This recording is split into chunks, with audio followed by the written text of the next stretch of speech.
Welcome to all of you in economics class. आज हम लोग इकोनॉमिक्स क्लास में आज हम लोग डिस्कस करेंगे सप्लाई ऑफ मनी के बारे में कि सप्लाई ऑफ मनी क्या होता है, सप्लाई ऑफ मनी को मेजर कैसे करते हैं। इससे पहले हम लोगों ने डिस्कस किया था कि मनी क्या है, मनी के फंक्शंस क्या है, वो सारी चीजों पर हम लोग ने पिछले वीडियो में हम लोगों ने डिस्कस किया था। आज हम लोग ये डिस्कस करेंगे कि सप्लाई ऑफ मनी क्या है। तो सप्लाई ऑफ मनी के बारे में हम इसको एक सिंपल से सिंपल लैंग्वेज में भी लाएंगे और इसको हम थोड़ा सा एक टेक्निकल रूप से जो डेफिनेशन है उस फॉर्म में भी हम लाने के प्रयास करते हैं। पहले हम देखते हैं टेक्निकल फॉर्म में सप्लाई ऑफ मनी का डेफिनेशन क्या है। डेफिनेशन में गिवन है कि supply of money is defined as the total stock of all the forms of money, that is the paper money, coins and all the deposits of the banks which are held by the public on a specific day. This is known as the supply of money. Also we can say money supply is the amount of money circulation. Also in another way we can say the total amount of money in the country's economy at a given time. This is the supply of money. Supply of money, very simple. Supply of money is what? What money circulation in an economy? This is known as the supply of money.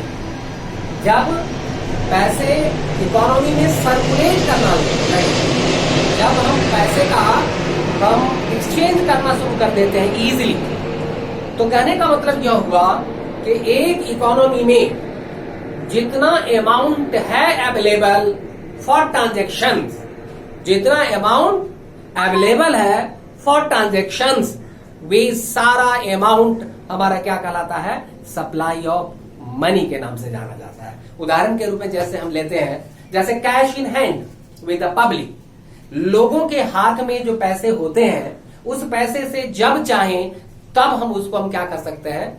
Circulate कर सकते हैं। जब चाहे तब उस पैसे से हम कोई वस्तु खरीद सकते हैं, उस पैसे को हम जब चाहे ट्रांजेक्शन में ले सकते हैं। ठीक उसी तरह से demand deposit in the commercial bank, commercial bank में दो तरह के अमाउंट जमा होता है। करेंट अकाउंट के जरिए जो पैसा जमा किया जाता है और सेविंग अमाउंट के जरिए जो पैसा जमा किया जाता है कॉमर्शियल बैंक में, उस अमाउंट को कहते हैं डिमांड डिपॉजिट। तो आप जानते हैं कि पैसे जो हमारे कॉमर्शियल बैंक में जमा है तो हम एटीएम के जरिए, ई बैंक के जरिए जब चाहे पैसा से हम निकाल लेते हैं और उसको हम जब चाहे यूटिलाइज कर लेते हैं। तो इसको कैश इन हैंड की तरह से ये डिमांड डिपॉजिट क्या है? हमारे लिए ट्रांजेक्शन्स का काम करता है, ये सर्कुलेशन का काम करता है। तो इसलिए ये भी हमारा सप्लाई ऑफ मनी के रूप में आ जाएगा। इसी तरीके से हम लिखते हैं कि अदर डिपॉजिट इन आरबीआई। तो अदर डिपॉजिट इन आरबीआई में दो तरह का जो पैसे होते हैं ना उसको हम छोड़ देते हैं। जैसे गवर्नमेंट का पैसा उसमें जो जमा होता है या कॉमर्शियल बैंक का पैसा जो उसमें जमा होता है, उस अमाउंट को छोड़ करके बाकी जो भी सेविंग है, भले ही विदेशों का सेंट्रल बैंक के द्वारा जो जमा हुआ है या हमारे जो फाइनेंशियल इंस्टीट्यूशंस हैं वो अगर सेंट्रल बैंक में जमा करता है अथवा इंटरनेशनल इंस्टीट्यूशंस कोई जमा करता है, उस पैसे को भी हम तुरंत क्या करते हैं? मनी में ट्रांसफर करके उसको हम सप्लाई ऑफ मनी के रूप में कंसीडर करना शुरू करते हैं। उसको हम ट्रांजेक्शन में ये ले लेते हैं, उसको यूटिलाइज करना शुरू कर देते हैं। तो इस तरीके से कि जो भी अमाउंट मनी में के रूप में सर्कुलेट होता चला जाता है पूरे इकोनॉमी में, अर्थात जो भी अमाउंट अवेलेबल है इकोनॉमी में ट्रांजेक्शन्स के लिए, जो रेडी है ट्रांजेक्शन्स के लिए, उन सभी अमाउंट को हम सप्लाई ऑफ मनी के रूप में कंसीडर करते हैं। और हम दूसरे रूप में हम इसको और भी हम एक दूसरे रूप से हम डिस्क्राइब करते हैं। जैसे ये मान लीजिए आपको एक चीज बताए में कि तीन जो हमारा है सप्लाई ऑफ मनी को जो सप्लाई करने वाले जो सोर्स है, तीन जगह से सप्लाई ऑफ मनी आता है। एक हमारा जो है सेंट्रल गवर्नमेंट के जरिए जो पैसा जमा हो इशू किया जाता है, जितने भी क्वाइंस है, 1 रुपए के नोट से लेकर के जितने भी क्वाइंस है, ये सारा का सारा पैसा क्या होता है? सेंट्रल बैंक इशू करता है, राइट ना। और दूसरा जो है हमारा कौन पैसा इशू करता है, आरबीआई इशू करता है, जितने भी करेंसीज है वो आरबीआई इशू करता है, ये तो सोर्सेज हो गया। तीसरा जो है कॉमर्शियल बैंक क्रेडिट क्रिएशन के रूप में जो भी पैसा जमा करता है, क्रिएट करता है, ये सब के सब हमारा क्या कहलाता है, मनी का सोर्सेज कहलाता है, प्रोड्यूसर्स के नाम से जाना जाता है, मनी सप्लाई का प्रोड्यूसर्स कहलाता है। हम इससे पहले मैंने कहा था कि जो अदर डिपॉजिट में जो एक कॉमर्शियल बैंक सीआरआर के रूप में पैसा जो जमा करता है आरबीआई में, उसी तरीके से गवर्नमेंट का जो पैसा आरबीआई में जमा होता है, इस दोनों पैसे को छोड़ करके बाकी जो भी पैसा आरबीआई में जमा होता है वह अदर डिपॉजिट के रूप में जमा होता है, अदर डिपॉजिट के रूप में जाना जाता है, और उसी पैसा को हम मनी सर्कुलेशन में हम यूज करना शुरू कर देते हैं। तो इस तरह से हम देखा कि जो भी पैसा अवेलेबल होता है, यानी जो भी ट्रांजेक्शन्स के लिए रेडी है, जो भी पैसा ट्रांजेक्शन्स के लिए रेडी है in given period of time, given point of time में, उसको हम बोलते हैं सप्लाई ऑफ मनी। आप ये देखिए, और भी जैसे मान लो एक उदाहरण के रूप से हम आपको स्पष्ट करते हैं, जैसे हम लोगों ने पढ़ा होगा माइक्रो इकोनॉमिक्स में स्टॉक और सप्लाई। हमने स्टॉक में क्या कहता है कि at a point of time जो भी गुड्स एंड सर्विसेज अवेलेबल होता है, जो प्रोड्यूस्ड गुड्स एंड सर्विसेज का अमाउंट फिक्स होते हैं, अमाउंट जो प्रोड्यूस्ड अमाउंट होता है, volume of goods and services which is kept at a point of time, this is known as a stock, उसको स्टॉक कहते हैं। The part of a stock which is offer for sale, it is known as the supply, उसको हम क्या बोलते हैं, supply बोलते हैं। ठीक उसी तरीके से जब आरबीआई के पैसा है, आरबीआई के पास जो उसने अमाउंट जो इशू किया है, जो अमाउंट है ना, जो करेंसी उसने इशू किया है, वह जब तक आरबीआई के पास है तो ये स्टॉक के रूप में है। जैसे ही ये पैसा या बैंक को, अलग अलग बैंक को उसके रिक्वायरमेंट के अकॉर्डिंगली उसको इशू दे देता है, क्या करता है, इसको दे देता है, सप्लाई कर देता है, राइट ना। और या उसको देकर के बैंक को, बैंक उसे सर्कुलेशन में यूज कर, बैंक उसे सर्कुलेशन में लगा देता है, बैंक उसको यूटिलाइज करना शुरू कर देता है, बैंक उसे उस मनी को क्या करना शुरू कर देता है, यूटिलाइज शुरू कर देता है। तो ये जैसे ही ये मनी जैसे अलग ये बैंकिंग के पास गया, कमर्शियल बैंक के पास, वो ये सारे पैसे जो है मनी इन सर्कुलेशन में आ जाता है। जब यही पैसा सर्कुलेशन में आ जाता है, अर्थात ready for exchanging the goods and services के रूप में जब होने लगता है, तो यही एक सप्लाई ऑफ मनी कहलाता है। तो कहने का मतलब जब तक यह है स्टॉक के रूप में है, यहां पर स्टॉक है, यहां पर क्या हो जाता है, सप्लाई ऑफ मनी हो जाएगा, राइट ना। तो कहने का अर्थ सिंपल सा इतना याद रखना कि इकोनॉमी में जो भी अमाउंट ऑफ मनी है जो सर्कुलेशन में है, जो ट्रांजैक्शंस के लिए, गुड्स एंड सर्विसेज के ट्रांजैक्शंस के लिए तैयार है ना, उन सभी अमाउंट को हम सप्लाई ऑफ मनी कहते हैं। सप्लाई ऑफ मनी के दो फीचर्स होते हैं। एक फीचर्स कहते हैं जिसको हम कहते हैं it includes money held by the public only. क्योंकि money held by the public only क्यों कहा, क्योंकि पब्लिक के हाथ में जो पैसे आते हैं वही पैसा जब चाहे तब उसको हम गुड्स एंड सर्विसेज में एक्सचेंज करने के लिए तैयार रहते हैं। इसीलिए इन पैसे को, इसी पैसे को हम क्या करते हैं, सप्लाई ऑफ मनी के रूप में मेन इसको हम स्ट्रेस देते हैं, है ना। Cash in hand with the public जो होता है, कैश इन हैंड का पब्लिक के हाथ में अगर हमारे पास पैसा है तो तुरंत हम क्या कर लेंगे, पेन खरीद लेंगे, पेंसिल खरीद लेंगे, कोई भी चीज खरीद लेंगे, यानी the amount which is ready for exchanging the goods and services at the point of time, this is known as the supply of money, right ना।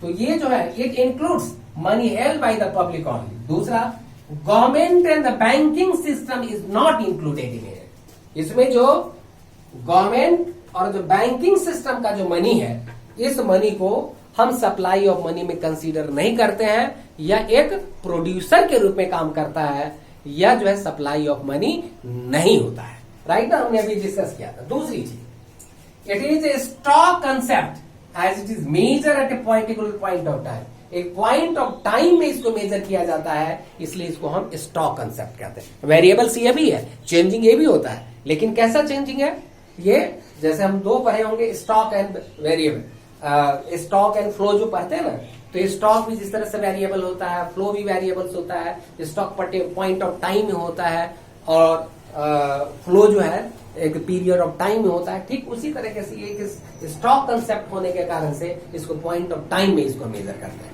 राइट। अब आते हैं दूसरी तरफ, producers of the money supply. Money supply के producers कौन कौन सा है, इससे पहले भी मैंने अभी डिस्कस किया था कि कौन कौन से मनी सप्लाई के प्रोड्यूसर्स हैं। अब फिर भी दोबारा बात करते हैं, the government of the country, है ना, जैसे हमारे इंडिया की गवर्नमेंट है, तो गवर्नमेंट ऑफ द कंट्री जो है यह प्रोड्यूसर्स होता है मनी सप्लाई को, यानी मनी को सप्लाई करने वाला, शुरुआत करने वाला, इंट्रोड्यूस करने वाला, मतलब क्रिएट करने वाला कौन है, सेंट्रल गवर्नमेंट है। सेंट्रल गवर्नमेंट ही क्या करती है, जितने भी कॉइन्स है, 1 रुपए का कॉइन्स, 2 रुपए का कॉइन्स, 10 रुपए का कॉइन्स, ये जो भी कॉइन्स है, ये सारा कॉइन्स जो है कौन इशू करता है, सेंट्रल बैंक इशू करता है। साथ साथ 1 रुपए की जो करेंसी है वो अभी central bank issue, sorry central government अर्थात government of the country, country का जो गवर्नमेंट है वो इशू करता है जितने भी कॉइन्स है और 1 रुपीस के नोट्स है। दूसरा, इसलिए ये प्रोड्यूसर्स है। दूसरा है the central bank of the country, country का जो सेंट्रल बैंक है, जैसे इंडिया का सेंट्रल बैंक कौन है, आरबीआई है। तो आरबीआई इशू क्या करता है, 1 रुपए की करेंसी को छोड़ करके बाकी जितने भी करेंसीज हैं, जैसे 5 रुपए के नोट से लेकर के, 2 रुपए के नोट से लेकर के, 10 रुपए के नोट से लेकर के, 20 रुपए के नोट से लेकर के, 100 रुपए के नोट से लेकर के, 50 रुपए से 2000 रुपए नोट तक, ये सब के सब सेंट्रल बैंक के द्वारा इशू होता है। अब सेंट्रल बैंक जो इशू करता है, यह करेंसी जो इशू करता है वो मिनिमम रिजर्व सिस्टम के जरिए। मिनिमम रिजर्व सिस्टम क्या होता है कि अब सेंट्रल बैंक के पास सिक्योरिटीज के रूप में 115 करोड़ रुपए का गोल्ड और 85 करोड़ रुपए का अमेरिकन डॉलर सुरक्षित करके सिक्योरिटीज के रूप में रखना पड़ता है। अर्थात 200 का जो हमारा आरबीआई सिक्योरिटी रखती है उसके अगेंस्ट में, है ना, उसके अगेंस्ट में इन्फ्लेशन और डिफ्लेशन को ध्यान में रख करके वो नोट इशू कर सकती है, करती है। ऐसा अर्थात मिनिमम रिजर्व सिस्टम के आधार पर सेंट्रल बैंक के द्वारा मनी को प्रोड्यूस किया जाता है। तीसरी चीज, कॉमर्शियल बैंक, हालांकि वो नोट प्रिंटिंग कॉमर्शियल बैंक नहीं करती है, न ही सेंट्रल बैंक की तरीके से, सेंट्रल गवर्नमेंट की तरीके से क्वाइंस को इशू करता है, क्वाइंस को प्रोड्यूस करता है। लेकिन ये क्या करता है, जो भी कॉमर्शियल बैंक में जो पैसा जमा होता है उसको लोन दे करके, एडवांसिंग करके क्रेडिट को क्रिएट करता जाता है, और क्रेडिट क्रिएशन करने के कारण से मनी का जो सप्लाई है वो बढ़ता चला जाता है। मनी का सप्लाई क्या हो जाता है, बढ़ता चला जाता है। इसलिए कहा गया है कि commercial bank it add to supply of money by creating demand deposit. तो डिमांड डिपॉजिट को क्रिएट करके मनी के सप्लाई को बढ़ाता चला जाता है। इस तरीके से जो मनी सप्लाई के 3 प्रोड्यूसर्स है, कंट्री के गवर्नमेंट अर्थात central government of the country वो प्रोड्यूस करता है, जो क्वाइंस और 1 रुपए के नोट प्रोड्यूस करता है। दूसरा, central bank of the country, जिसको हम कहते हैं आरबीआई जो हमारे यहां है, वह नोट इशू करता है, करेंसी इशू करता है। 1 रुपए की करेंसी छोड़कर के बाकी जितनी भी करेंसीज हैं ये सेंट्रल बैंक इशू करता है, प्रिंटिंग करता है। इसलिए दूसरा प्रोड्यूसर्स यह हो गया, और तीसरा प्रोड्यूसर्स होता है कॉमर्शियल बैंक। तो यह तीनों जो है प्रोड्यूसर्स ऑफ मनी सप्लाई। अब हम बात करते हैं मेजर्स ऑफ मनी सप्लाई की बात करते हैं। हालांकि हम लोगों ने सप्लाई ऑफ मनी के कंसीडर भी सब हम लोगों ने देखा था। सप्लाई ऑफ मनी का मतलब हम लोगों ने अच्छी तरह समझ लिया कि जो भी पैसा अवेलेबल हो जाता है ट्रांजेक्शन्स के लिए इकोनॉमी में एक गिवन पॉइंट ऑफ टाइम में, तो उसी को कहा गया है सप्लाई ऑफ मनी। हमारे यहां सप्लाई ऑफ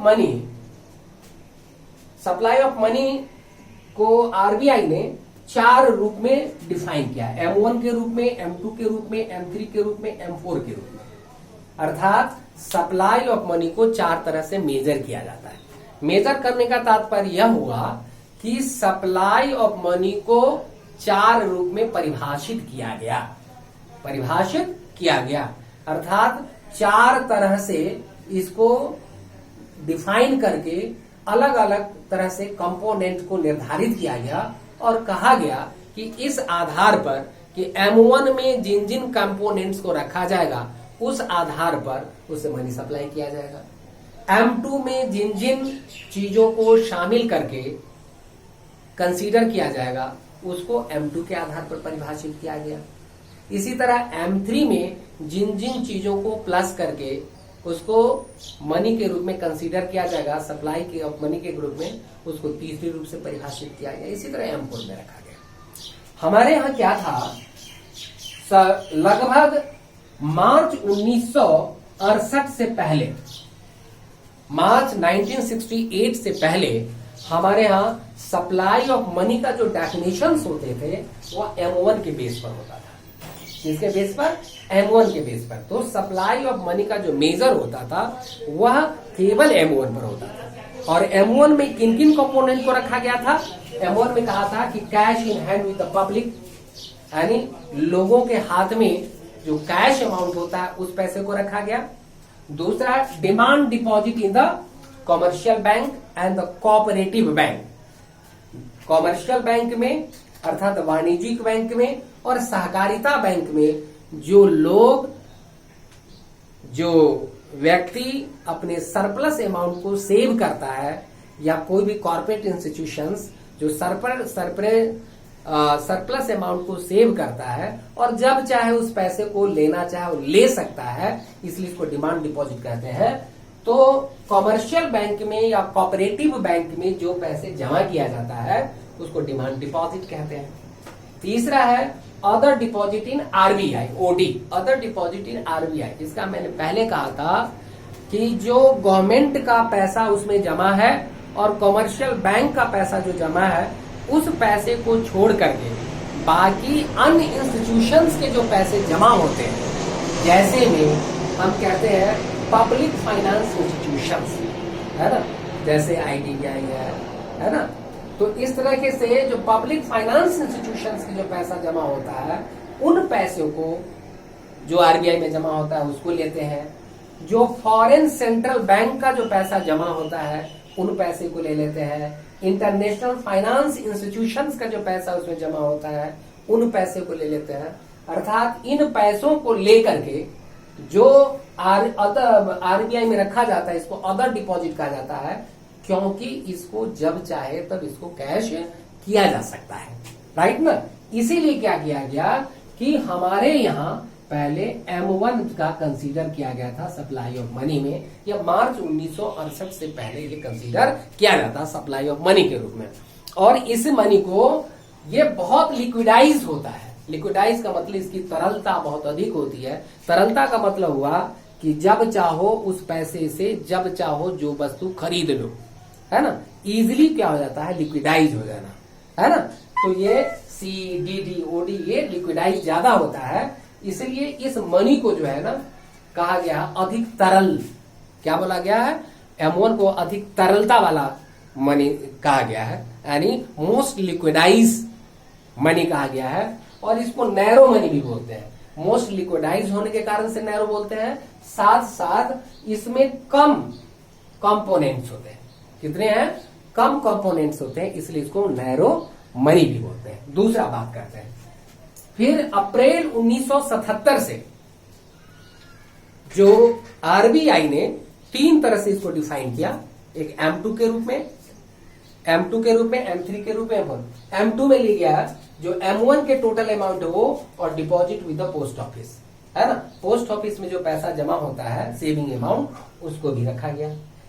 M3 को रखा गया M1 time deposit. Time deposit में फिक्स डिपॉजिट और रेकरिंग डिपॉजिट दोनों अमाउंट को रखा गया।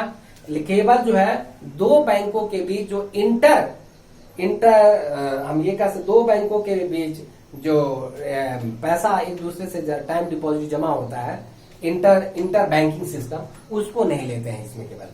M4 में M3 और total deposit with the post office, post office में जो भी सेविंग अमाउंट है उस पैसे को लिया गया, उसमें अटल पेंशन योजना, कन्या समृद्धि योजना, ये सारे अमाउंट को इसमें जोड़ दिया गया केवल NSC को छोड़ करके। तो इस तरीके से हमने क्या देखा कि सप्लाई ऑफ मनी को 4 तरह से मेजर किया जाता है। 4 तरह से मेजर का मतलब कि 4 तरह से मनी सप्लाई ऑफ मनी को डिफाइन किया गया है ना, और यही उसका मेजरमेंट कहलाता है।